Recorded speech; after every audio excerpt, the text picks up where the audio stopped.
Vamos orar. Deus nosso Pai, de infinita misericórdia, eis-nos aqui teus filhos, sedento de amparo e de assistência. Rogamos, Pai, que nos envolvas, que nos alimente na fé, que nos fortaleça o ânimo e a coragem, para seguirmos adiante nas nossas tarefas, da qual tu nos designastes. Ó Senhor, rogamos por todos indistintamente, irmãos encarnados e desencarnados, aqueles que te buscam, aqueles que te aceitam e aqueles que não te buscam e nem sequer te aceitam, mas que da mesma forma são amados por ti. Que as nossas mentes, Senhor, possa estar acessível às inspirações, à assistência amiga dos irmãos que nos amam tanto, que cuidam de nós, a receber a energia medicamentosa, a receber a energia restauradora dos nossos corpos físicos, perispirituais, para que, reanimadas as nossas células, nós possamos, Senhor, seguir confiantes na tarefa do bem. Que a tua luz nos envolva a todos, e assim rogamos as tuas bênçãos para a nossa explanação na tarefa de hoje. Que assim seja. Vamos refletir Jesus na obra kardeciana, Jesus andando sobre o mar, as ondas e a sua transfiguração no Monte Tabor. Amélia Rodrigues Espírito, no livro Primícias do Reino, psicografia de Divaldo Pereira Franco, ela nos esclarece e retrata que o Monte Tabor tinha mais ou menos uma altitude de 500 metros. Não era muito alto, como o morro que nós conhecemos. E vamos imaginar na nossa mente Jesus fazendo essa escalada lentamente. Ele e os 3 discípulos, Pedro, Tiago e João.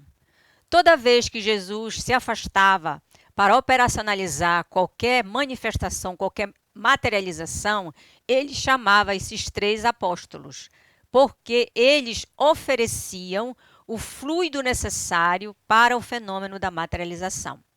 Eram médios ostensivos. Herculano Pires nos fala que o ectoplasma é a matéria-prima das materializações. Então Jesus está escalando o monte, chega no topo e ele transfigura-se. E Amélia relata no livro que os seus cabelos ficam tão iluminados como se fosse um sol. As suas vestes todas brancas, iluminadas. Os discípulos ficaram lá embaixo. Nesse momento que Jesus transfigura-se, alguns autores afirmam que ele transfigurou-se e tomou a forma de um sol. Muita luz. Nesse momento que os discípulos ficaram lá embaixo, eles entraram num torpor, numa espécie de sonolência. O evangelista Mateus e Marcos não retrata isto. Quem retrata é Lucas. E nós sabemos que todo médium, ao doar os fluidos, a energia, ele entra numa espécie de sono, de torpor. Então eles ficaram nesta sonolência e durante esse transe mediúnico, 2 espíritos se materializaram, Moisés e Elias. O primeiro que acordou dos 3 foi Pedro. Ele observou a cena e ficou emocionado. Depois os 2 acordaram. E eles ficaram tão emocionados que ficaram estáticos observando aquela cena. E por cima do morro, uma nuvem envolveu o morro, o topo do morro, e saiu uma voz, dizendo assim: este é o meu filho amado, escutai-o. E eles ficaram com medo, quedaram-se ao chão, e Jesus aproximou-se deles e disse: não tenhas medo. Nós que estudamos entendemos que o fenômeno da materialização, ela se dá na doação desse fluido do ectoplasma, que permite com que os espíritos se materializem e todos que estão presentes observem, veem. No caso, os 3 todos viram. Se 2 estivessem visto, não seria materialização, seria uma vidência. Se um também só tivesse visto, não seria materialização, seria evidência. Então, qualquer grupo de número de pessoas, para que o fenômeno seja de materialização, todos precisam observar e ver com os olhos da carne. Então eles ficaram observando aquela cena e Moisés e Elias, e eles conversando. Eles não souberam o que Jesus conversou com eles. Nem nós sabemos. Esse diálogo nunca foi relatado. Não temos conhecimento. E ficou naquele momento, e Pedro ficou tão envolvido naquele semblante de espiritualidade, de luz, que disse para Jesus: Mestre, nós vamos construir aqui 3 tabernáculos, 3 tendas, uma para vós, uma para Elias e outra para Moisés. E Jesus disse para ele: não é necessário, porque eles não queriam descer. Porque se eles descessem do monte, lá embaixo, eles iriam encontrar as dores humanas, o sofrimento. Então eles queriam ficar lá. Mas Jesus diz para Pedro: Pedro, nós precisamos descer, porque foi para isto que eu vim. Eu vim para serenar os corações, para aliviar as mentes, para dar-lhes bom ânimo, dar-lhes a força necessária para seguir e chegar até o reino de nosso Pai. Nós precisamos descer, Pedro. E eles desceram. Mas eles ficaram pensando que o Elias se materializou. Nós sabemos que João Batista foi a reencarnação de Elias. E por que ele não se mostrou como João Batista, e sim como Elias? Nós que estudamos, conhecemos uma das finalidades do perispírito, que é o corpo fluídico, o corpo psicossomático, o corpo astral, o corpo energético. São palavras sinônimas que significam a mesma coisa. O espírito, pela mente, pelo poder da mente, ele pode moldar o perispírito e se mostrar como queira. Isso também vale para os nossos irmãos que têm o conhecimento, o intelecto, e eles moldam o perispírito e mostram-se tal como queiram. Mostram-se até como benfeitores. Mas essa miragem, digamos assim, não demora muito tempo, porque não é real. O que eles não podem fazer é mostrar no sentido da luminosidade verdadeira. Eles podem mostrar-se iluminados, mas como não é real, isto logo, logo mostra-se a realidade de como eles são ainda, com o perispírito muito obscuro. Então eles desceram do monte e uma pequena multidão os aguardava. Quando chegaram lá embaixo, dessa descida, um homem destacou-se da multidão e chegou até Jesus. Jogou-se aos pés do mestre e disse: Senhor, cura o meu filho, que é lunático. Ora ele cai no fogo, ora ele cai na água. Eu apresentei aos teus discípulos, mas eles não puderam curá-lo. Quando ele disse que apresentou aos discípulos, eram os 9, porque 3 estavam com ele. E Jesus disse para o homem: traze aqui o menino. E ele trouxe, era um jovem. Quando ele trouxe o jovem, que colocou perto do Cristo, o jovem caiu e o espírito provocou nele várias convulsões. E Jesus, com a sua autoridade moral, deu a ordem e o jovem libertou-se. Milagres? Não, porque Jesus não operou milagres. Aquele jovem, aquele espírito, estava sofrendo uma intervenção de um desafeto seu das vidas pretéritas, que nós conhecemos, que a doutrina espírita nos esclarece pelo nome de obsessores. Então, o desafeto desse irmão veio cobrar dele o que antes ele tinha prejudicado. Ainda uma falta de esclarecimento, porque, independente da ação cobradora ou não, todos nós que somos espíritos endividados das leis, nós vamos precisar nos ressarcir, independente da cobrança ou não. Mas esse irmão não sabia. Na época era o demônio. Então Jesus libertou o menino, porque aquele jovem, pelo esforço e pelo trabalho, tinha conseguido o mérito, alcançado o mérito de libertar-se naquele momento. Quando passou aquele momento, os 9 chamaram Jesus em particular e perguntaram para ele baixinho: Mestre, por que nós não podemos afastar o demônio daquele menino? E Jesus nos dá uma lição preciosa. Ele disse assim para eles: para essa casta de espíritos, para essa categoria de espíritos, só muita oração e jejum. Nos lembrando da importância da oração em nossas vidas. Porque quando nós oramos, nós elevamos o nosso pensamento. Isso nos lembra Kardec, na terceira parte do Livro dos Espíritos, da lei de adoração. Quando ele pergunta aos espíritos, em que consiste a adoração a Deus? E os espíritos respondem, na elevação do vosso pensamento. Então, quando nós oramos, nós entramos na faixa do bem, na faixa do equilíbrio, na faixa da calma, na faixa da serenidade. Porque a faixa do bem, nós estamos mergulhados nela. A faixa do bem envolve todo o planeta Terra, porque Jesus é o nosso governador. Então, a sua energia de bondade amorosa envolve toda a Terra. Mas não é a energia do bem que tem que nos encontrar. Nós é que precisamos nos ajustar a ela através da elevação do pensamento, não somente, mas da mudança de hábitos e de atitudes. E quando ele fala jejum, não é jejum do corpo, não é jejum do alimento, não é jejum de deixar de comer, é jejum da alma. E como é que fazemos o jejum da alma? Quando nós aproveitamos as oportunidades diárias que a vida nos oferece no lar, na sociedade, no lazer, no trabalho, em qualquer lugar, para educarmos os nossos impulsos, para educarmos os nossos instintos, para educarmos o nosso autoritarismo, para educarmos o nosso ímpeto de querer mandar, de querer as coisas do nosso jeito.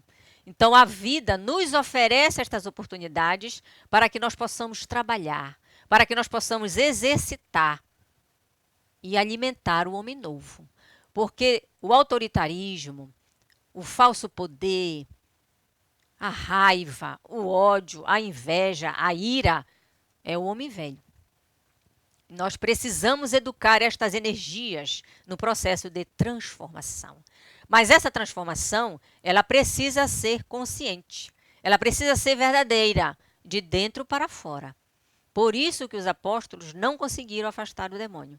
E isso nos lembra quando nós estamos numa tarefa de intercâmbio, nós que trabalhamos na área de intercâmbio entre os dois mundos, o contexto da reunião mediúnica, não só o médium que mediuniza, mas o esclarecedor, o dirigente, o que aplica passe, todos ali estão envolvidos numa psicosfera e a nossa energia, o nosso verbo, o nosso diálogo, ele precisa estar inserido, envolvente, para envolver o irmão, não para convencê-lo, porque nós não estamos lá para convencê-lo, nós estamos lá para esclarecê-lo.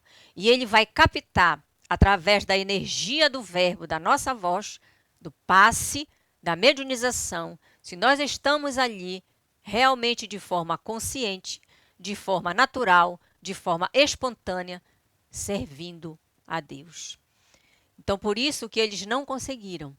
E esse convite é para nós diário, para que nós possamos exercitar esse jejum da alma. Só através disto é que nós vamos alcançar o equilíbrio. Só através disso é que nós vamos alcançar o controle, a calmaria e a serenidade. E mais para frente, nós vamos nos lembrar, quem assistiu o filme Nosso Lar, André Luiz chegou nesta colônia como aprendiz. Ele chegou, a princípio, apresentou-se como médico, mas ele recebeu logo a informação que lá ele não era médico. Então, ele começou a ajustar-se nas tarefas simples, trabalhar. Trabalhou pelo seu progresso, o aprendizado.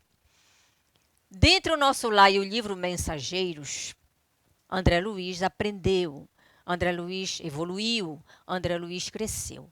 E ele nos relata no livro Os Mensageiros que eles foram convidados para fazer uma assistência num posto de socorro chamado Campos da Paz, que fica na crosta da terra.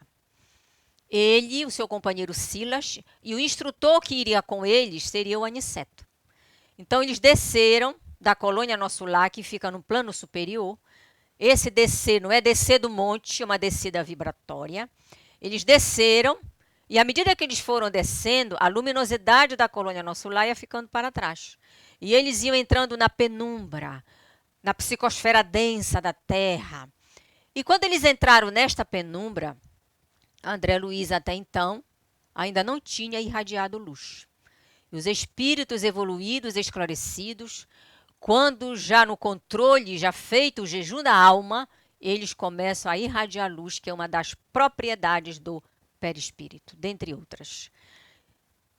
E de repente, quando eles adentram na penumbra, André Luiz olha pela altura do seu tórax, na altura do coração, e ele percebe que ele está irradiando luz. Ele olha para o seu companheiro Silas e percebe também que ele está irradiando luz. Eles ficam tão emocionados que eles caem de joelhos e pedem a Aniceto para aguardar um pouquinho, enquanto eles queriam orar. Então eles oraram a Deus, agradecendo aquele momento, mas que não foi privilégio de Deus para com eles, foi conquista deles, através do trabalho, através da renúncia, através da dedicação, através do amor ao próximo. Neste trabalho eles conquistaram a oportunidade, conquistaram de acionar as potências da alma. Se nos lembrarmos, Jesus afirmou: vós sois deuses e podeis fazer o que eu faço e muito mais, falando para nós da potência que nós somos. Mas como nós ainda somos espíritos em evolução, não temos ainda esta capacidade de acionar, e nós só vamos conseguir quando começarmos a fazer o jejum da alma. E esse jejum da alma, quem faz por nós somos nós mesmos. E André Luiz nos lembra no livro Os Missionários da Luz que todo homem deve ser médico de si mesmo. Porque quem vai nos curar não é Deus, não é Jesus e não é o nosso anjo da guarda. Somos nós mesmos. Quando nós começarmos a nos conscientizar do nosso papel, onde nós estamos inseridos. Qual o objetivo da reencarnação? Ainda muito se ouve que a reencarnação é para pagar débitos. A primeira finalidade da reencarnação é progresso, é evoluir, é progredir. Nós reencarnamos não para mudar o outro, porque ninguém reencarna para mudar ninguém. Nós reencarnamos para nos autoeducarmos. Esta é a finalidade. E Deus utiliza a reencarnação, que é um dos princípios básicos da doutrina, como medida terapêutica, para que nós possamos trabalhar o nosso passado turbulento. E ainda nos concede o esquecimento do passado, para não dificultar essa nossa marcha. E ainda ouvimos alguns irmãos que falam que seria melhor lembrarmos o que nós fomos no passado. Mas Deus, na sua misericórdia, Ele nos concede estas medidas terapêuticas infinitas para que nós possamos crescer e evoluir. A médium Ivone do Amaral Pereira, através do livro Memórias de um Suicida, ela relata uma experiência real, uma vida real no mundo espiritual do espírito Camilo Castelo Branco. Eles foram resgatados do Vale dos Suicidas para a colônia, que é a colônia Maria de Nazaré, que acolhe, que assiste, que cuida desses irmãos, em que a Mãe Santíssima fundou esta colônia por amor a Judas. E na permanência deles em vários departamentos, no aprendizado, na instrução, eles estavam sendo preparados para o retorno na carne, para dar sequência ao seu trabalho de equilíbrio, de reajuste diante da consciência cósmica. E um grupo lá, que não era só ele, eram vários, já na condição de ter acesso ao seu passado para entender o que estava acontecendo com ele, o que viria a acontecer no porvir, ele ficou tão envergonhado que ele ajoelhou-se diante do instrutor e suplicou a ele para que ele viesse na próxima reencarnação com o corpo debilitado, que ele viesse surdo, que ele viesse mudo, que ele viesse experienciar solidão, que ninguém cuidasse dele para que ele pudesse expiar e reparar tudo aquilo que ele tinha feito. E o instrutor, muito serenamente, compadecido, olhou para ele após o término da sua súplica e disse para ele: meu irmão, se acalme, se acalme. Você acha que o Pai, de misericórdia infinita, vai lhe conceder todas essas experiências numa única encarnação? Você não daria conta. o espírito fora do corpo da matéria. Tudo ele pode, tudo ele consegue. Mas quando ele mergulha na matéria, a matéria interfere. E aí nós vamos nos lembrar do esclarecimento e da lição de Kardec no Livro dos Espíritos, Matéria e Espírito. Não se preocupe, meu irmão. Você vai precisar de várias reencarnações expiatórias para poder redimir-se diante da consciência cósmica. E é assim que Deus funciona conosco. Ele nos envia doses homeopáticas, porque Ele sabe o peso que nós possamos carregar. O tamanho da nossa cruz, nem uma vírgula menos, nem uma vírgula a mais. Ele sabe daquilo que nós precisamos e daquilo que nós realmente vamos dar conta. Então é assim que funciona. E nós vamos nos lembrar o apóstolo Paulo, quando ele diz: o bem que eu conheço, este eu não faço. O mal que eu não quero fazer, este eu faço. Que homem eu sou? Que homem eu sou? Isso ele nos traz uma lição para nós nos perguntarmos, nos fazermos esta pergunta: o que nós estamos fazendo aqui? Hoje nós estamos com 30, 40, 50, 60, 70 anos e parece que foi ontem que nós tínhamos 20. E o que foi que nós fizemos? Já nos preparando para a volta, nos lembrando que aquilo que fazemos é mérito nosso, é mérito de cada pessoa que faz a escolha, que tem iniciativa para fazer o bem. Porque somente o bem é real. Somente o bem é real. O mal não é real. Mas nós podemos perguntar assim: sim, mas o mal está nos jornais a todo dia, está na televisão, o mal existe.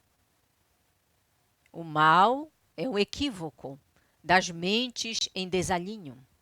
Quando estas mentes equilibram-se, quando estas mentes iluminam-se, quer encarnado ou desencarnado, acabou o mal.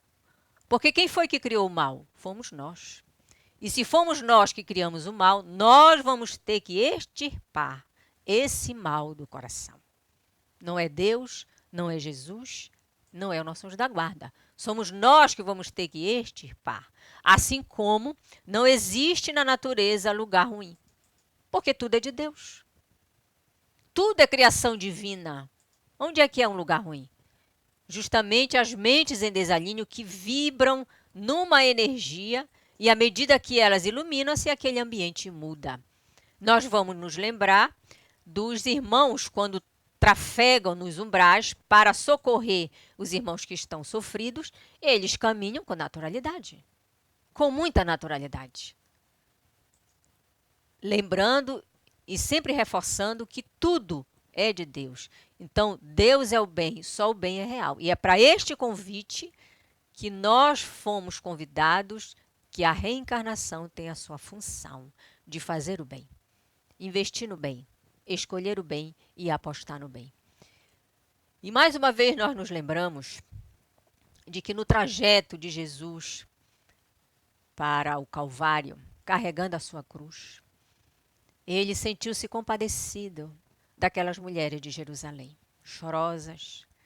Ele olhou para elas e disse assim: mulheres, não choreis por mim, choreis por vós e por vossos filhos. Ele sabia que nós estávamos plantando sofrimento e dor, mas ele não podia evitar, como ele não pode nos isentar, porque nós escolhemos a dor para despertar. Deus nos concede dois caminhos, o amor e a dor. E nós escolhemos a dor para acordar. Só que Joana de Ângeles diz que a dor não é punitiva, é educativa. Quando a dor em nós sinaliza, é porque algo está errado. Estamos indo por um caminho que está errado. Então ela sinaliza, nos dando um alerta para que nós possamos retomar o caminho e seguir a nossa meta. Qual é a meta? A imortalidade. Qual é o foco? Fazer o bem. Para que nós possamos fazer boas escolhas. Fazendo boas escolhas, nós não temos que nos arrepender depois. Nós não temos que sentir remorso, alimentar culpa. Mas para fazer essas boas escolhas, nós precisamos renunciar a muitas coisas. Nós precisamos educar os nossos sentidos, a visão, o tato, a fala, o ouvido. Precisamos educar o órgão da visão para, ao olhar, não criticarmos, não julgarmos, não ficarmos reparando o outro. Aí nós estamos fazendo boas escolhas. Nós estamos educando os nossos sentidos. Utilizar o verbo da fala para soerguer, para levantar, para auxiliar. Jamais para blasfemar, não para se queixar, não para a maledicência, não para falar mal do outro. Usar o ouvido para ouvir e reter somente o que é essencial e útil. Alguém chega para nós e diz: fulano falou isso. Foi mesmo. Darmos somente importância às coisas primordiais, não a questiúnculas que nos desequilibram. E Jesus traz a lição do essencial quando ele visita as irmãs de Lázaro, a família de Betânia, porque eles eram muito amigos. E Maria o recebe, fica com ele na sala, conversando, alimentando daquela água viva, da boa nova. E Marta vai para a cozinha preparar o lanche. E ela ali naquele alvoroço, ela se sente incomodada porque a irmã está com Jesus na sala, não está ajudando. E ela vem até a sala e fala para Jesus: mestre, não te incomodes que a minha irmã não venha me ajudar? E ele nos dá uma lição. Marta, Marta, andas preocupadas com muitas coisas, mas só uma é essencial. Quem é Marta? Somos nós, no dia a dia. Preocupados com muitas coisas, fazemos um planejamento e o dia para nós 24 horas não dá mais, tem que ser 48. E aí quando nós olhamos 7 horas não é mais 7, já é 9, quando é 9 já é 10, quando é 10 já é meio-dia e nós não fazemos o que tínhamos para fazer naquele dia porque o tempo voou, gastando as nossas energias somente com as coisas materiais. E quando precisamos alimentar a alma, estamos cansados. Foi esta a lição. E aí nós vamos educando. Neste processo educativo, nós vamos selecionando o que assistir na televisão. Certos programas não nos interessam mais, não atraem mais a nossa atenção. Nós vamos selecionando o tipo de leitura que nós vamos ler. Nós vamos selecionando o ambiente que nós vamos participar para levar a nossa contribuição, sem querer nos colocar melhor do que os nossos irmãos. De jeito nenhum, porque nós não somos melhores do que ninguém. Nós estamos caminhando lado a lado. E o outro é o nosso irmão. O outro é um instrumento do nosso progresso. Ele nos mostra onde nós precisamos focar a nossa atenção e a nossa vigilância. Sem o outro não tem progresso. Entre nós e Deus há um abismo. Para chegar até Deus, precisamos de uma ponte. Essa ponte é o próximo. É o próximo. Aquele que está do nosso lado, aquele que anda conosco, aquele que nem percebemos, que diante dos nossos olhos ele é invisível, mas ele é o nosso próximo, nosso irmão em Deus. E só através do próximo é que nós vamos conseguir galgar degraus na escala evolutiva. A doutrina espírita é uma doutrina de sentimento. Nós só vamos compreender Jesus pelo sentimento. A instrução é benéfica, o conhecimento é muito útil, a iluminação do cérebro é benéfica, mas estas duas vertentes, Kardec e razão, Jesus, amor, sentimento, precisa andar lado a lado, precisa estar harmonizadas, precisa estar equilibradas, uma complementa a outra. Se uma estiver na frente da outra, há o desequilíbrio. Numa frase que diz assim: o amor sem instrução erra, a instrução sem amor não permanece, mostrando-nos que os dois deverão caminhar lado a lado. Porque se somente formos para o lado da intelectualidade e do conhecimento, nós vamos correr o risco de nos tornarmos frios, indiferentes, poderosos. E com o conhecimento, nós podemos maltratar o irmão, humilhar o irmão, quando, na verdade, deveremos acolhê-lo. Bezerra de Menezes nos diz uma frase, que de que adianta o cérebro iluminado se o coração estiver às escuras. Então nós temos que ter muito cuidado, muita vigilância com relação a isto, porque nós vamos chegar à nossa origem, retornar à nossa origem, que é Deus, pelo sentimento. Somente pelo sentimento, meus irmãos, nós vamos chegar até Deus. Não tem outro caminho. Este é o único caminho. Como Jesus nos orienta, espíritas, amai-vos. A instrução em segundo lugar. Não que nós não tenhamos que nos instruir, não é isso. Mas nós precisamos primeiro nos amar. Nos amarmos uns aos outros, na condição em que o irmão está, na condição que ele se apresenta, em qualquer condição, amar. E nós só vamos conseguir dar a ordem, digamos assim, para o auxílio através da autoridade moral. E nós só vamos conseguir autoridade moral fazendo o jejum da alma. Na autoridade moral, ela não faz barulho, ela pouco fala, ela age, ela fala por si só. Se nos lembrarmos, lá na Almirante Barroso, onde está localizado o prédio do Exército Brasileiro, tinha uma frase no muro. Apagaram essa frase. Dizia assim a frase: a palavra convence, o exemplo arrasta. E é justamente através do exemplo que nós vamos conseguir envolver os nossos irmãos, os amigos e os chamados inimigos, nossos afetos e nossos desafetos. Só através do exemplo, da vivência do amor. E voltando na questão de Jesus andando sobre as águas, esse fato aconteceu quando ele alimentou, após ele ter alimentado, multiplicado os pães e peixes, ao lado do mar da Galileia, para 5.000 pessoas. Após o alimento daquelas pessoas, Jesus afastou-se para orar. Ele sempre se afastava para orar, para entrar em comunhão com o Pai, nos mostrando a importância da oração. E os discípulos foram para o mar pescar. E Jesus ficou. Na quarta vigília, que era conhecida no horário de 3 da manhã às 6 da manhã, eles estavam no mar, um vento muito forte, muito escuro.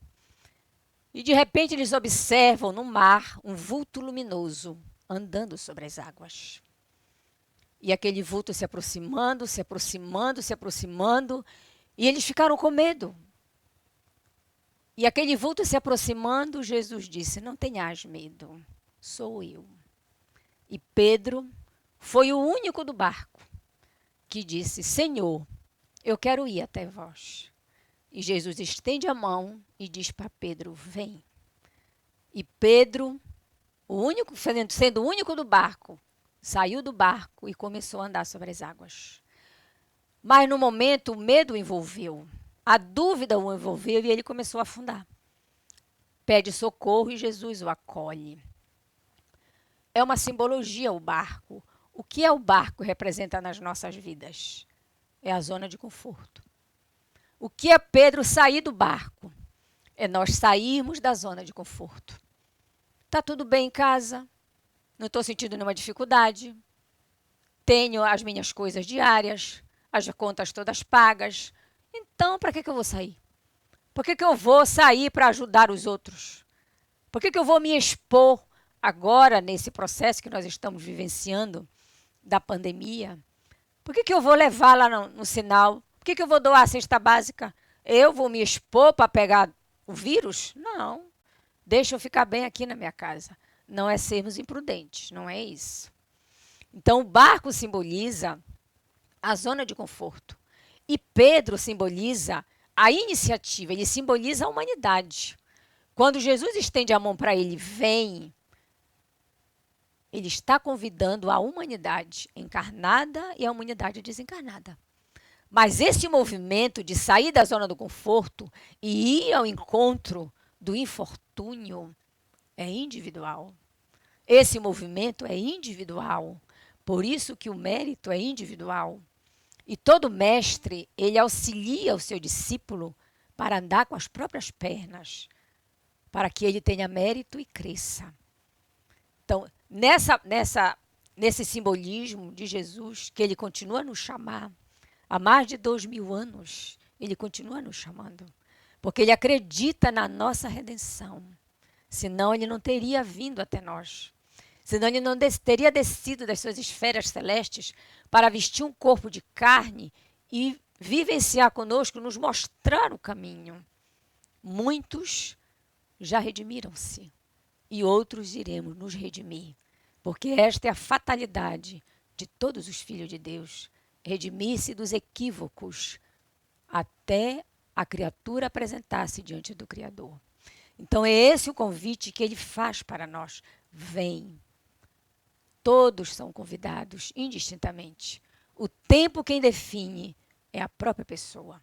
Se ela quer ir hoje, se ela quer ir daqui a pouco, se ela quer ir amanhã, se ela quer ir na próxima reencarnação, ela define. Porque Deus nos concede a reencarnação infinita para que nós possamos nos redimir dos equívocos. E como Jesus mesmo afirmou, nada está perdido no reino de nosso Pai. Após a crucificação, estavam os discípulos saudosos, chorosos, e no seu famoso lago de Genezaré, no final de tarde, está no livro Boa Nova, Humberto de Campos, psicografia de Chico Xavier. E eles saudosos naquele final de tarde, eis que surge Jesus entre as nuvens materializado. Aquela visão os envolveu de uma emoção tão grande.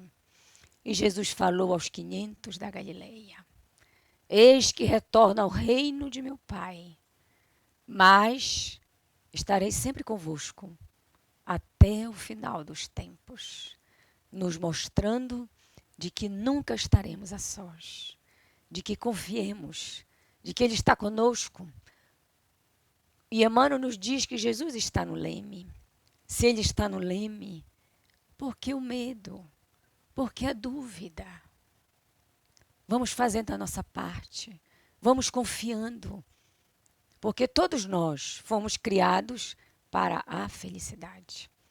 E todos nós chegaremos um dia a sermos anjos, através da purificação, através do jejum da alma. Então, Jesus, nosso mestre, nós precisamos vivenciar Jesus. Nós precisamos viver Jesus. Nós precisamos acolher Jesus no nosso coração, para que nós possamos senti-lo e, através desse sentimento, nós seguirmos de passos confiantes até o final da nossa jornada. Que Deus nos abençoe. Muita paz. Ave Cristo.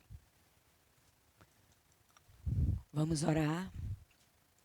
Agradecer a Deus por esse momento e que estas reflexões possam nos auxiliar na nossa vida diária, na convivência com o nosso irmão, na convivência com a família, na convivência com aquele irmão aparentemente difícil, mas que com os nossos olhos educados e o nosso sentimento fraterno, nós possamos acolhê-lo. E assim, de mãos dadas, seguirmos confiantes, colaborando com Jesus, servindo e nos doando na prática do bem e do amor. Que assim seja.